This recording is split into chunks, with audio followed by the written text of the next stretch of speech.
Collective. Let's read. Person on your mind. Ning energy. Timeless love reading po ito. Kahit ano pang zodiac sign ninyo, as long as nakaka-relate po kayo. Kamusta kayo? Pa-comment na lang po dyan. Bago ba kayo dito or matagal na? At kung makarelate kayo, pa-comment, pa-leave na lang ng heart, like, or pa-share. And also, pa-like, follow, subscribe na rin. Person on your mind. Babanggitin ko lang yung mga signs, pero kahit na anong zodiac sa inyo pa ako, ano yung lumalabas? No? Ito, Taurus, Virgo, Capricorn. Naiinip. Naiinip ka o naiinip siya? Naghihintay? Wow, Tower. Mukhang merong something na paparating sa inyong dalawa. Mukhang something na ikaka-shock mo. Ikaka-surprise mo. Positive man yan or negative, neutral yung Tower. Could be a shock or it could be a surprise. Pwedeng this is a sudden realization. Or bigla ang aberya. Pwede rin naman. Eight of Swords. Okay. Naiinip, naghihintay, pero walang magawa about the situation with the Eight of Swords upright.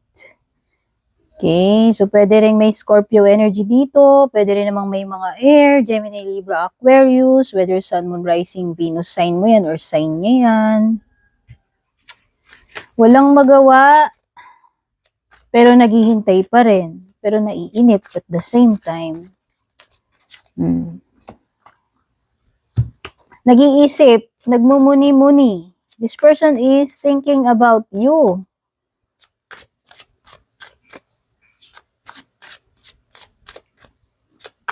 Parang meron siyang something na pinag-iisipan ng mabuti. Kung tatanggapin ba to or i-reject.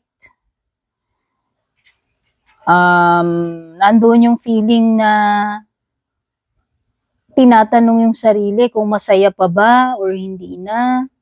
Kontento pa ba or hindi na. No?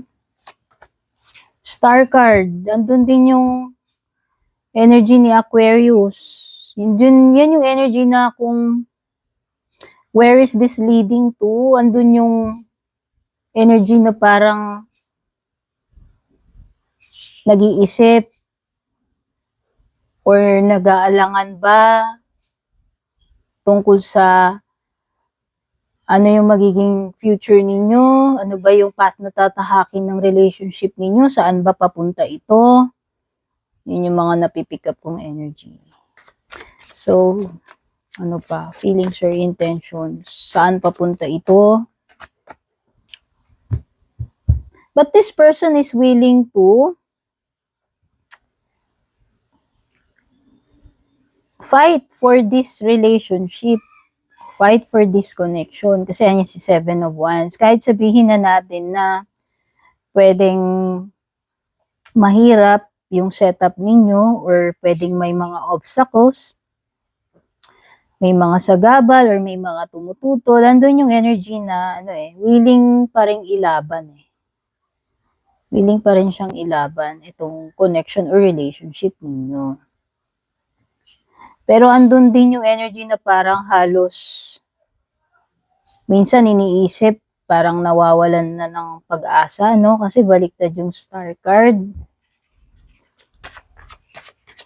What's the next possibility naman?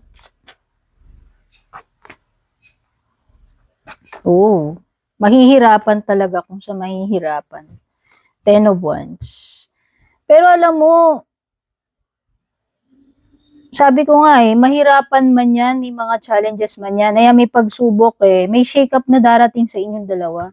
Pero sa tingin ko, hindi ito basta-basta matitinag, hindi basta-basta bibitaw, ipaglalaban pa rin.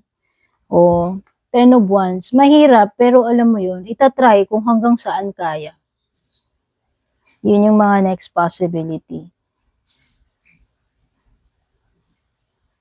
Ito yung tipo ng connection or person na, oo, nahihirapan, pero hindi basta-basta susuko. Kaya kahit na minsan parang nawawalan ng pag-asa, parang ganun, nagda-doubt kung ano ba yung mga next na pwedeng mangyari.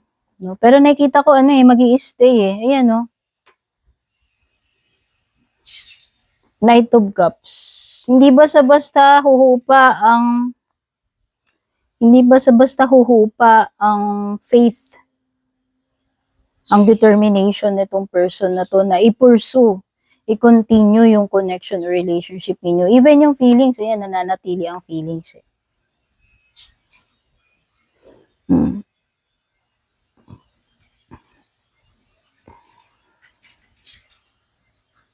Willing talaga ito, willing to mag-try. Although nakikita ko pwedeng ang magiging problem ninyo is about communication.